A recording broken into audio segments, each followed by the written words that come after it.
La question est, lorsque vous voulez acheter un nouveau smartphone, qu'est-ce que vous voulez? Qu'est-ce que vous voulez? La chose qui va définir en premier le choix de son smartphone, ça va être son budget.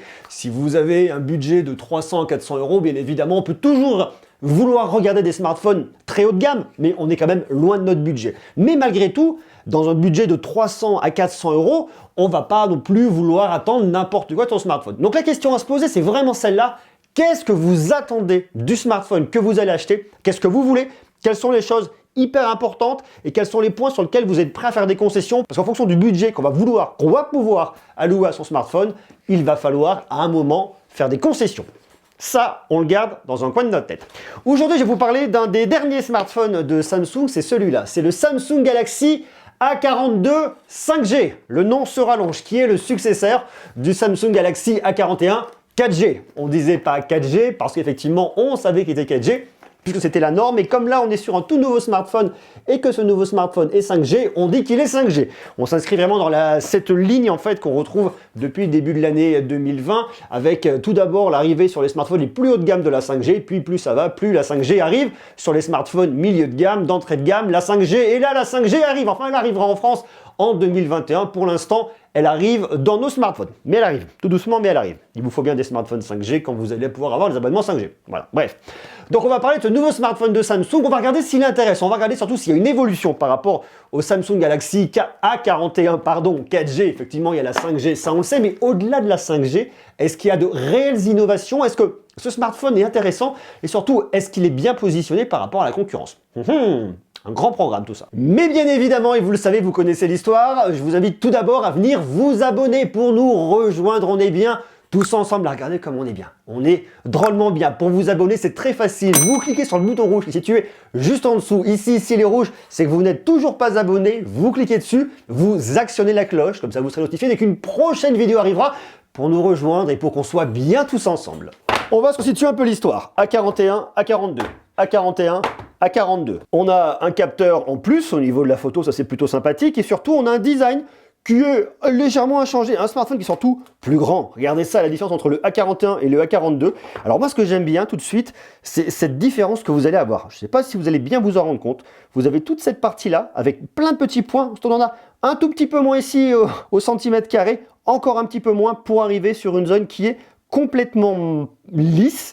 Il n'y a pas de point, on est sur un dos brillant malgré tout, on est sur un dos plastique, on se retrouve avec ce petit carré, ces 4 capteurs, ça c'est un très grand classique cette année. Bon après au niveau du design il n'y a rien de bien déconnant, on reste sur des grands classiques, haut-parleurs, prise jack ça c'est pas mal dans ce segment là, de la recharge en USB-C, ici tiroir de carte SIM, double nano SIM ou nano SIM plus carte micro SD, le micro pour la réduction de bruit, bouton de volume, le bouton pour l'allumer, pour l'éteindre. Et après, rien de bien surprenant, vous trouvez votre capteur d'empreinte digitale pour déverrouiller extrêmement rapidement. On va donc retrouver ici une petite encoche, on va appeler ça comme ça, qui vient accueillir votre caméra, et ensuite vous avez un petit menton. Moi quand je le regarde comme ça, je trouve plutôt sympathique. La prise en main est bonne, il est un peu plus long, hein, comme je vous le disais, que le A41. Dans ce segment de prix, le point qui est toujours mis en avant par les constructeurs, c'est la batterie pour vous apporter une très belle autonomie. Ici, Samsung vous a mis une batterie de 5000 mAh avec un bloc de charge de 15 watts inclus. On a donc ici une nette évolution par rapport au A41 qui avait une batterie de 3500 mAh. Autre évolution intéressante, vous passez de 64 Go de stockage à 128 Go de stockage. Les performances sont ok.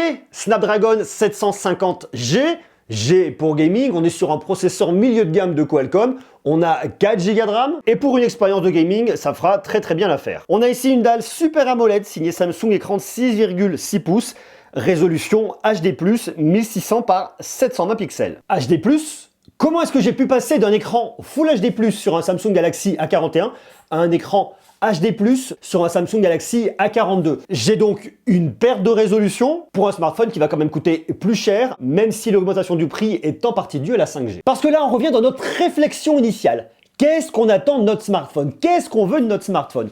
La première chose qu'on voit sur notre smartphone, c'est notre écran. C'est ce qu'on regarde le plus. Je vais pas vous dire ici que la dalle n'est pas bonne, ça serait pas vrai.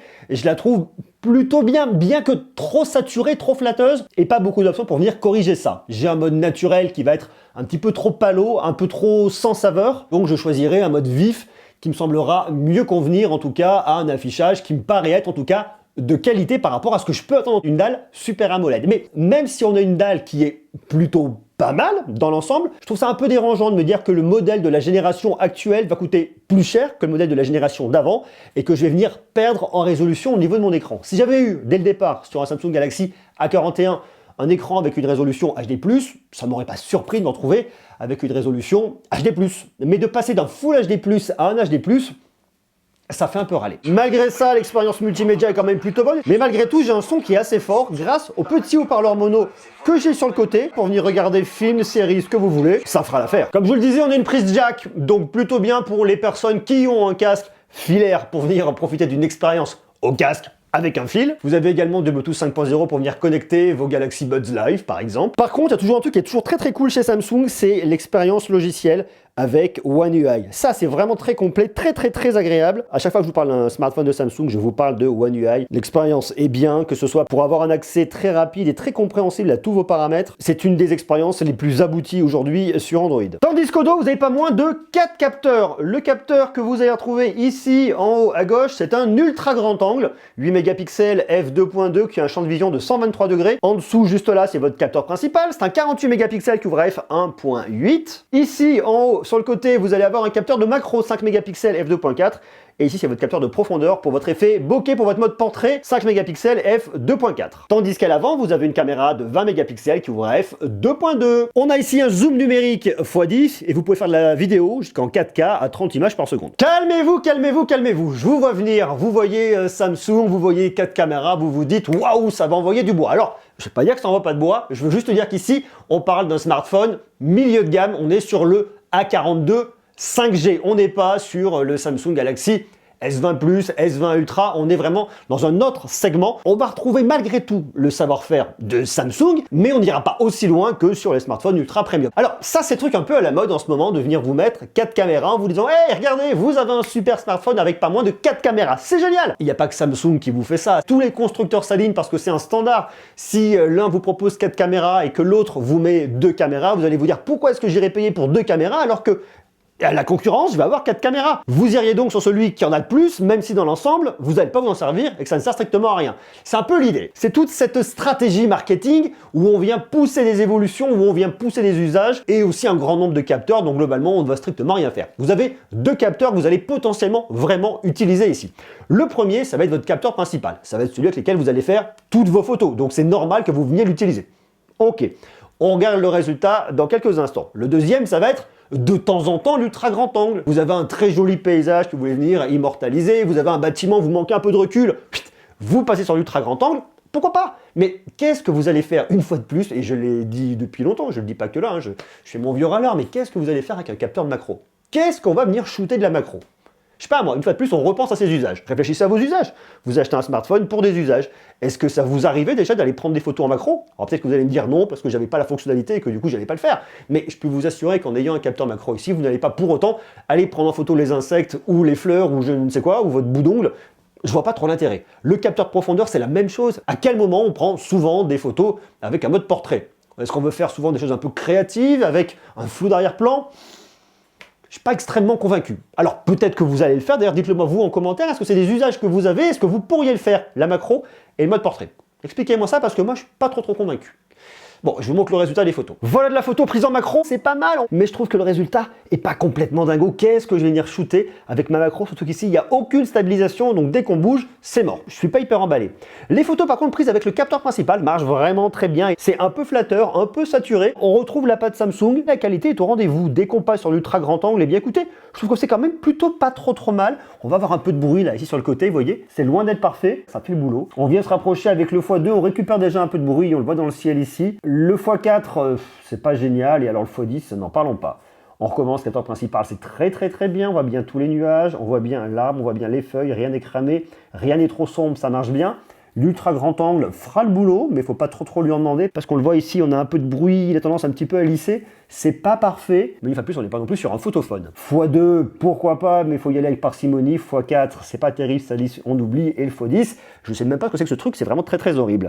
La caméra de selfie fera le boulot, sensiblement, ça vient un petit peu lisser. Quant au mode portrait, ça vient quand même dans l'ensemble pas trop mal détouré, ça vient lisser les visages. Il y a un vrai gros traitement logiciel là-dessus. Et ici, on est sur un smartphone qui coûte 379 €. Je reste toujours un peu dubitatif avec ce smartphone parce que autant je le trouve cool. J'aime bien le côté esthétique, je trouve que Samsung a bien travaillé. J'aime bien le côté avec le dégradé au niveau du nombre de petits points que vous allez avoir. Il y a un côté très sympa. L'appareil photo ici, c'est un très grand standard. On le retrouve aujourd'hui. L'écran est bien. Enfin, on a un smartphone qui, dans l'ensemble, est plutôt bien, mais je retourne toujours à ma réflexion initiale de me dire qu'est-ce que je veux sur mon smartphone. Et la première chose que je veux sur un smartphone, c'est un écran qui me plaise, un écran de qualité. J'ai l'impression qu'il y a une régression entre le A41 et le A42 au niveau de l'écran.